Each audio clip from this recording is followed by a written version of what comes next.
घर लगे पोस्टर, हिंदुओं में इतना डर। तो उन्होंने कहा कोई भी 11 समाज का बच्चा दिखेगा उसे मार दो। हिंदू खतरे में ही है, यहाँ पे दिल्ली के मुस्लिम खतरे में ही है। ये बांग्लादेश बनने की राह पे जा रहा है, खास करके सीलमपुर। कोई यहाँ पे हथियार लेके जाना, हमें हथियार लेके आना, हमें एमपी, दिल्ली, बंगाल, पलायन पर बड़ा सवाल। अस्मिता लूटने का प्रयास किया जाता है तो हिंदू परिवार अपनी बहन बेटी अपने व्यवसाय बचाने के लिए पलायन करने के लिए विवश है। क्षेत्र में किसी विशेष समुदाय की संख्या अधिक हो जाने से किसी एक समुदाय को बहुत प्रताड़ित किया जाता है, घर के सामने मांस के हड्डी वड्डी फेंक करके। ये समस्या विकराल रूप ले लेगी आगे।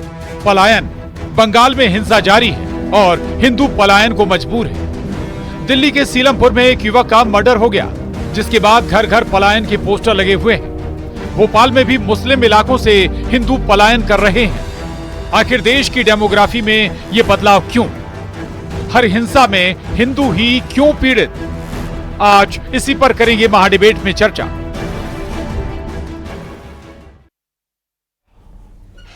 सरकार या प्रशासन, कौन इसके लिए जिम्मेदार है? क्या हिंसा की आग में हर बार हिंदू ही जलेगा?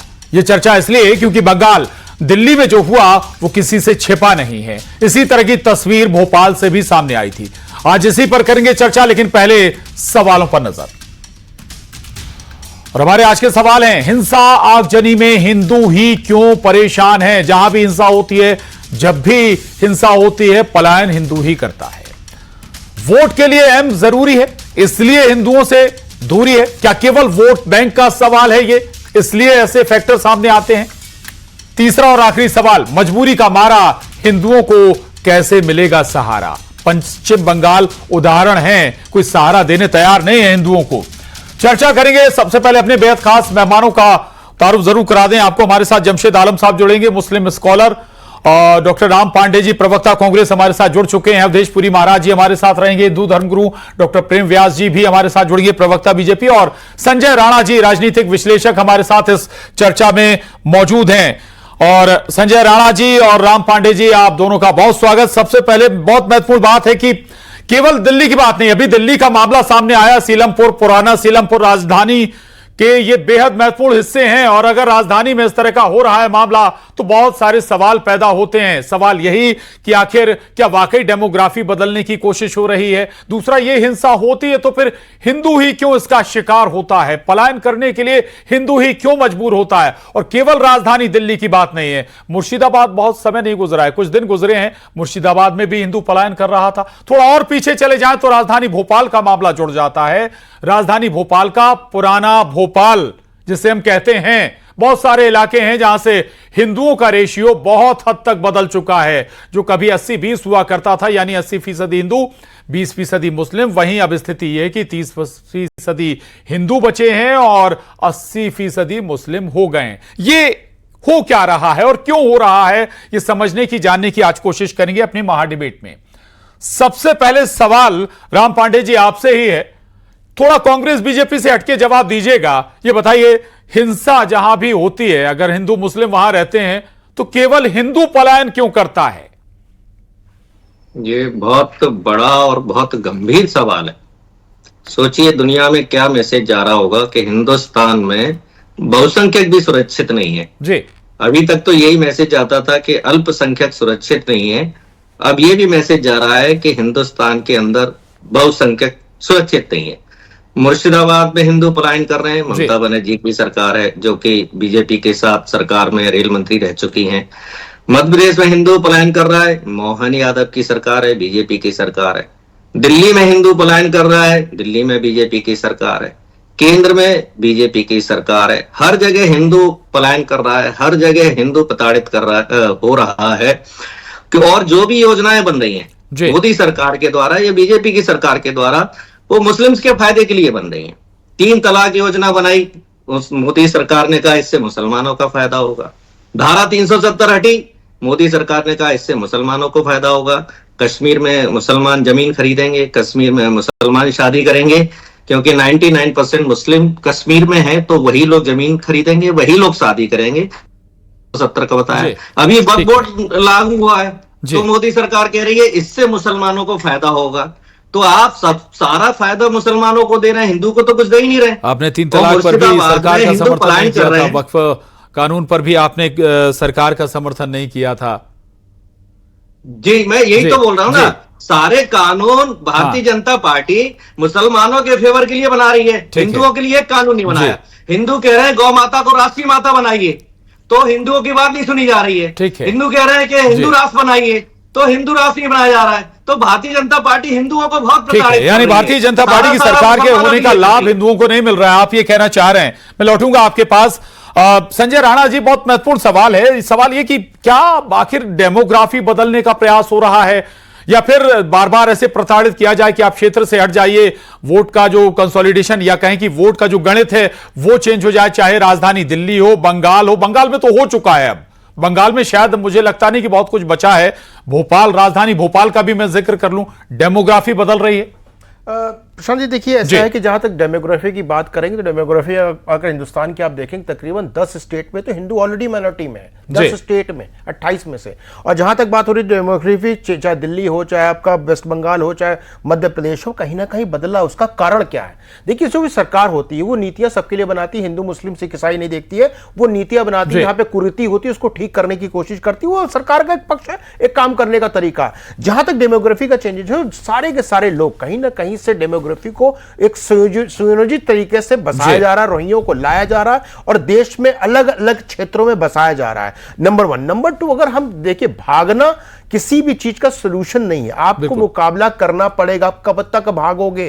देखिए, कश्मीर से 1990 में कश्मीरी पंडित भागे, आज तक वापस जा पाए? नहीं जा पाए। आप चले जाइए नॉर्थ ईस्ट में, पूरा का पूरा बदल चुका है। पश्चिम बंगाल के जितने भी कोस्टल इलाके हैं जो बांग्लादेश से सटे हुए हैं, उसमें तकरीबन डेमोग्राफी तकरीबन 75% तक चली गई है। 40 से 75% तक मुस्लिम आबादी हो चुकी थी। देखो, सुनियोजित तरीके से किया जा रहा काम है जो आज से नहीं चला, आजादी के बाद से चल रहा है, और इसको लोग समझ नहीं पा रहे। आज भी वोट बैंक की राजनीति, देखिए, मैं अगर ओवरऑल देखा जाए बंगाल के अंदर तो 27% सिर्फ मुस्लिम वोटर, लेकिन 27% कंसोलिडेटेड है, एक तरफा है, एक वर्ग का वोट है, एक वर्ग पार्टी को देता है। लेकिन हिंदू जो 71% है वो कहीं ना कहीं बटा हुआ है। जब तक तुम बटोगे तो कटोगे। मैं बार बार योगी जी के इस नारे को हर जगह बोलता हूं कि आपको अपने नारे में बहुत लोगों को आपत्ति भी है राणा जी।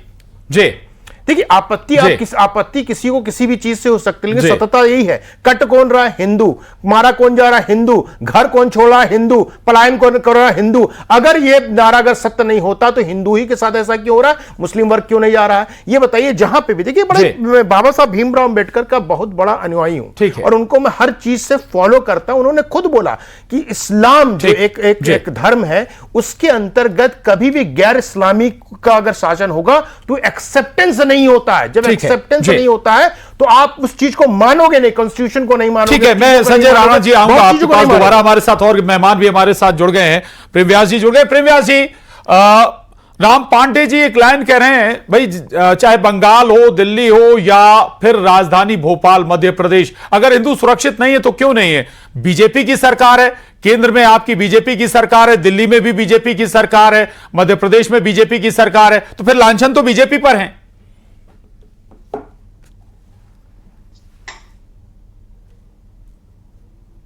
माध्यम हो या प्रॉपर्टी पंजीयन की जांच माध्यम हो, तो निश्चित तौर पर सरकार ये प्रवृत्त कर रही है कि किसी भी तरह का पलायन, चाहे वो शिक्षा के कारण हो, व्यापार के कारण हो, सहूलियत के कारण हो या किसी भय के कारण हो, इन चारों बिंदुओं पे काम करा जा रहा है। और आदरणीय राम पांडे जी बताया कि 1991 में कश्मीर में जो पलायन हुआ था उसका कारण क्या है, 2014 में कोरोना में जो पलायन हुआ था उसका कारण क्या है, और 2025 में भी मुर्शिदाबाद में हाई कोर्ट प्रदत्त कर रहा है, ममता सरकार जो है खुलकर राज्यपाल को वहां नहीं जाने दे रही है, तो वहां का पलायन अलग है। यहाँ पर निश्चित तौर पर जो पलायन हुआ उसके कारण अलग है। लेकिन एक चीज और गौर करने लायक है कि ये तो कांग्रेस के बोए हुए बीज थे ना, कोएफिशिएंट जैसा जो क्षेत्र था वहां पर डेमोग्राफी बदली, क्यों बदली गई? शंकर दयाल जी शर्मा वहां पर चुनाव लड़ने के लिए जाते हैं, वहां पर डीपीआई का ऑफिस होता है और उसको शिफ्ट कर दिया जाता है, और जब वो ऑफिस शिफ्ट होता है तो उस ऑफिस की शिफ्टिंग के साथ में कई सारे हिंदू परिवार वहां पर शिफ्ट हो जाते हैं। तो ये जो दूसरी तरफ देखिए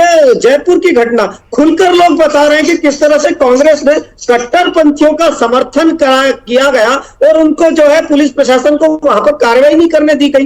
दिल्ली में जो है आपने देखा है सीएनआरसी के विरुद्ध में जिस तरह से लोग वहां पर एकत्र हुए थे, और राष्ट्रीय रिपोर्ट्स बताती है वहां पर किस तरह से घुसपैठियों का आतंक हुआ। प्रदेश सरकार प्रदत्त होकर कार्य कर रही है और हम तो आश्वस्त करते हैं कि किसी भी तरह का पलायन हो निश्चित तौर पर उसको भारतीय जनता पार्टी रोकेगी और जिस भी तरह के कदम उठाने पड़े निश्चित तौर पर उठाएगी। ठीक है राम पांडे जी, जवाब आप देना चाहते थे। और दूसरा एक सवाल और भी कि भाई भोपाल में, राजधानी भोपाल का ही अगर जिक्र करें तो वहां तो तब से पलायन हो रहा है जब कांग्रेस की सरकार रही कई दशकों तक। देखिए, एक तो इन्होंने कहा कि 1990 से पलायन हो रहा था कश्मीरी पंडितों का। 1990 में बीपी सिंह जी की सरकार थी और भारतीय जनता पार्टी का समर्थन था, और कश्मीरी पंडितों का जो पलायन हुआ, कश्मीरी पंडितों पर जो अत्याचार हुआ, जब बीपी सिंह की सरकार थी, भारतीय जनता पार्टी का समर्थन था। भारतीय जनता पार्टी ने समर्थन वापस नहीं लिया। भारतीय जनता पार्टी ने समर्थन वापस कब लिया? जब बीपी सिंह ने ओबीसी को आरक्षण देने की बात कही तो भारतीय जनता पार्टी ने ओबीसी के विरोध में अपना समर्थन वहां से वापस ले लिया। दूसरा, आतंकवादियों को छोड़ने के लिए बीजेपी बीपी सिंह सरकार अफगानिस्तान गई। आप बताइए, जेल से निकालकर जो आतंकवादी भारत की जेलों में बंद थे उन जेलों को निकालकर और इनके केंद्रीय मंत्री अफगानिस्तान जसवंत सिंह विदेश मंत्री हुआ करते थे जी। ठीक है जी। और अभी सुनिए मेरी बात जी भाई, मुर्शिदाबाद पश्चिम बंगाल में हमारी सरकार नहीं है, मध्य प्रदेश में नहीं है, दिल्ली में नहीं है, केंद्र में नहीं है। ठीक है, तो ठीक है। फिर जिम्मेदारी बीजेपी की आती है आपके नजरिए से। मैं लौटूंगा हमारे साथ कुछ और मेहमान है। अवधेश पुरी महाराज जी, हिंदू पलायन कर रहा है हर जगह से, हिंसा कहीं भी हो, जहां भी हिंसा हो रही है, मजबूर पलायन करने के लिए हिंदू हो रहा है। बिल्कुल जी, इसका एक ठोस कारण है कि हिंदू सहिष्णु है, सब कुछ सहन कर लेता है, सबको अपने अंदर समेट लेता है, हर स्थिति का वो सामना करने के लिए तैयार रहता है। लेकिन हिंदू कभी भी दूसरे को प्रताड़ित करने की कोशिश नहीं करता। वो दूसरे के ऊपर कहीं ना कहीं एक उदार भावना रखता है। और जैसे हिंदू जहां जिस क्षेत्र में अल्पसंख्यक हुआ तो जो दूसरा वर्ग है वो हिंदू को एक आंख नहीं देख पाता, वो फिर उसको प्रताड़ित करने लग जाता है। ऐसा एक माहौल बना दिया जाता है कि हिंदू को मजबूर होकर के फिर वहां से आगे बढ़ना पड़ता है। तो मेरा जहां तक मानना है ये संस्कारों की बात है। हिंदुओं के संस्कार ऐसे नहीं है कि वो अपने यहाँ से किसी को भगाएं। हम भगाने की बात भी नहीं करते। हम तो भगाने की बात भी कभी किसी की करते हैं तो वो उस व्यक्ति की बात करते हैं तो या तो धर्मद्रोही हो या फिर राष्ट्रद्रोही हो। राष्ट्रद्रोहियों को तो भगाना कोई भी चाहेगा, लेकिन सामान्यतः हिंदुओं के अंदर एक बड़ी उदार भावना रहती है और वो सर्वभक्त सुखने की एक कामना रखते हैं। तो हिंदू दूसरे के प्रति उदार हो सकता है, लेकिन दूसरे लोग हिंदू के प्रति उदार नहीं है। वो हिंदुओं को अपना दुश्मन मानते हैं और जहां जहां हिंदू को कम देखते हैं भगाते हैं। बिल्कुल। जमशेद आलम साहब, बहुत सारी बातें होती हैं, गंगा जमुनी तहजीब की बात होती है, कहा जाता है साथ मिलकर रहें, लेकिन जो ताजा उदाहरण हैं, चाहे बंगाल हो, राजधानी दिल्ली हो, या फिर मैं फिर राजधानी भोपाल की बात करूं, क्यों पलायन हो रहा है? आखिर एक वर्ग विशेष क्यों टारगेट पर है?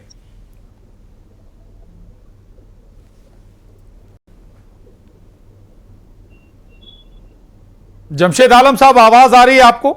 साउंड चला जी जी जी आ रही जी। हिंसा होती है, बहुत सारी बातें होती है। मैं फिर कहूंगा कि साथ मिलकर रहने की बात होती है, गंगा जमुनी तहजीब की हम बार बार बात करते हैं, लेकिन जब हिंसा होती है, ऐसा कुछ भी घटनाक्रम होता है तो हिंदू वहां से पलायन करने के लिए मजबूर हो जाता है। देखिए, बात पलायन को लेकर के हो रही है जी। तो घोड़ा नक्काश क्षेत्र भोपाल का सबसे बड़ा व्यापारिक प्रतिष्ठान का क्षेत्र कहलाता है जी। सबसे ज्यादा हिंदू और सिंधी भी मेरे ख्याल से हिंदुओं में ही आते होंगे जी। 5 किलोमीटर का एरिया चारों तरफ का इन्होंने अपना एक अलग बैरागढ़ बसा लिया। कुछ लोग जो अब पलायन कर रहे हैं, 2-2 करोड़ रुपए की कोठी बैरागढ़ जब विभाजन हुआ, बैरागढ़ जब विभाजन हुआ, खुला एरिया था, सिंधी आए और वहां पर बस गए राजधानी भोपाल में। अब चूंकि आपने पुराने भोपाल का जिक्र कर दिया तो शाहजहानाबाद, मंगलवारा, बुधवारा, कोई फिजा, बहुत सारे ऐसे क्षेत्र हैं, डेमोग्राफी बदल गई है। जमशेद आलम साहब, के बाद पुराना भोपाल के लोग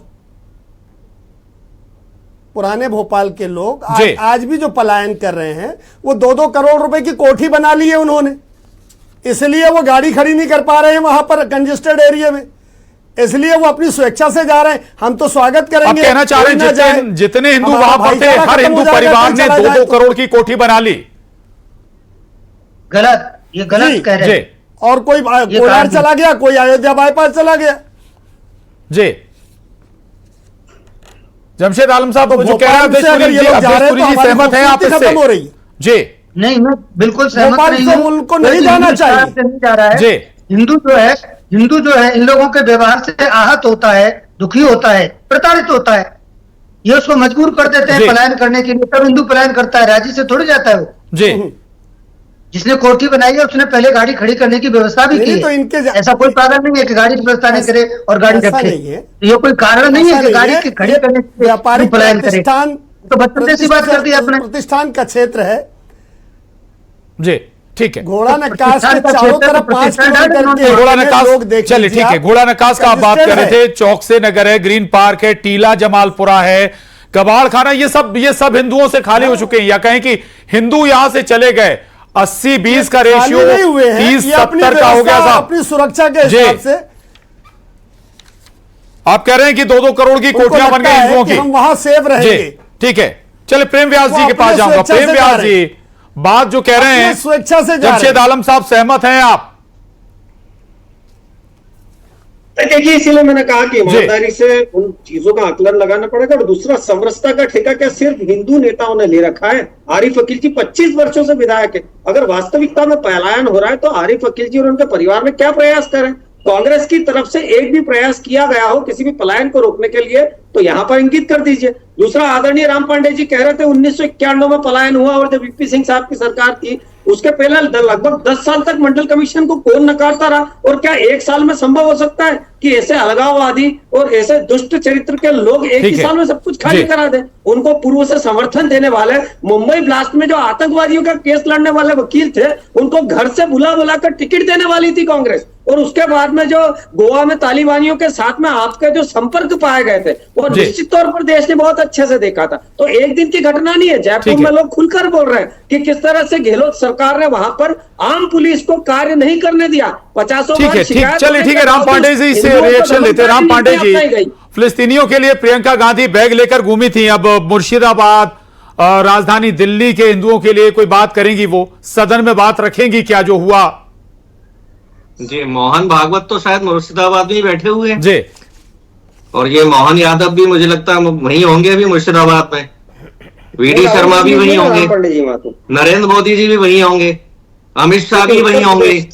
भाई 18 करोड़ इनके कार्यकर्ता हैं, क्यों नहीं मुर्शिदाबाद जा रहे हैं? इसका मतलब ये हिंदुओं के विरोधी है। ये यहाँ धर्मगुरु बैठे हुए हैं, ये हिंदू राष्ट्र की मांग करते हैं, क्यों नहीं हिंदू राष्ट्र को डिक्लेयर करते हैं? राज्यपाल को यहाँ धर्मगुरु बैठे हैं, क्यों नहीं गौ माता को राष्ट्रीय माता को जा रही है?